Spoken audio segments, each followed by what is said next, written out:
เห็นและเห็นสิ่งที่ว่านี่มันก็เคยเกิดขึ้นหนังฮอลลีวูดเมื่อ5 ปีที่แล้วแต่เป็นหนังฮอลลีวูดที่ไม่ได้ดังมากมันเหมือนมันเป็น culture ของอเมริกันจริงๆแล้วคุณรู้แบบว่าใครเป็นคนสร้างคนแรกคุณผู้ชมอย่าเพิ่งตีความนะครับว่าเราสองคนกำลังคุยถึงอะไรกันไม่ยอมบอกสิว่าคุยถึงอะไรกันเราพูดเรื่อง Flash Mob Flash Mob Flash Mob ใครเป็นคนเริ่มคนแรกประมาณ5 ปีที่แล้วไม่ใช่ฮอลลีวูดไม่ใช่หรอกผมว่ามันอาจจะมีมาเป็น10 ปีแต่ว่าเป็นโฆษ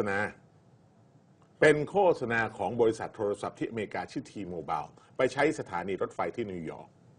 นะและบอกว่า life is giving นะ giving คือความเขาเรียกอะไรนะชีวิตเป็นเรื่องของการให้ซึ่งกันและกันแล้วมันก็เริ่มโดยการแล้วเขาทำยังไงเขาใช้นักแสดง4 คนนะครับเขาใช้นักแสดง4 คนเข้าไปเนี่ยปลอมตัวเป็นผู้โดยสารซึ่งนั่งอยู่เต็มในสถานีรถไฟเต็มไปหมดเลยแล้วเขาก็เปิดเพลงด้วยเป็นลักษณะต่างๆและเปิดเพลงที่เปลี่ยนไปเรื่อยๆจากเพลงธรรมดาเป็นเพลงวอลซ์เป็นเพลงบูกี้และเพลงอื่นๆนะฮะแล้วหลังจากนั้นเนี่ยนะฮะมันเป็นเรื่องอะไรครับที่คนเขาก็เต้นตามเพลงนั้นไปเรื่อยๆเขาจะไล่จากเพลงที่เป็นเด็กมากจนกระทั่งเป็นเพลงที่แก่และกลับมาเป็นที่เพลงรุ่นสมัยแล้วมันกลับมาหาโจทย์สินค้ายังไงในเมื่อมันทำอย่างนี้ Life is sharing ไงชีวิตคือการแบ่งปันใช่แต่ว่าจะแชร์จะกิฟต์แต่ว่าคนผู้โดยสารรถเนี่ยมันจะกลับมาแบ็คเห็นยังไงว่าการทำอย่างนี้นี่ตัวมันสถานีรถไฟในระหว่างที่รอรถแล้วโปรดักต์สินค้าโชว์ไหมไม่เห็นแต่ว่ามันกลายเป็นหนังโฆษณาที่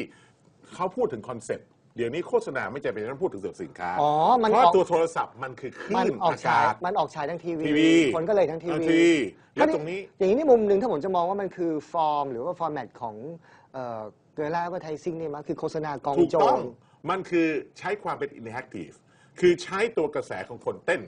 นะฮะไปจุดกระแสที่คนไม่ได้เป็นนักเต้นให้มาเต้นด้วย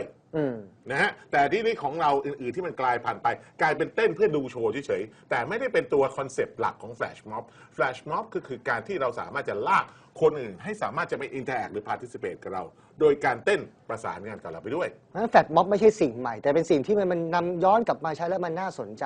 อาจารย์ปีเตอร์กันเพิ่งไปดูแฟลชม็อบกับผมที่รถไฟฟ้าสายหนึ่งของประเทศหนึ่งนะครับวันนั้นเป็นวันบ่ายนะครับตอนบ่ายๆปรากฏว่าชุดชั้นในอันเดอร์แวร์นะครับก็ให้สาวๆพิตตี้20 คนขึ้นรถไฟฟ้าผมชวนอาจารย์ปีเตอร์กันไปด้วยความหวังดีปรากฏพอเขาแฟลชม็อบปุ๊บอาจารย์ปีเตอร์กันอยากให้บอกเลยว่ามองไปที่ไหนแต่ผมเนี่ยไปทำการบ้านเพื่อมาพูดรายการนี้เรา2 คนแตกต่างกันมากนะผมว่าคุณรู้แบบผมเป็นจุดสนใจอะไร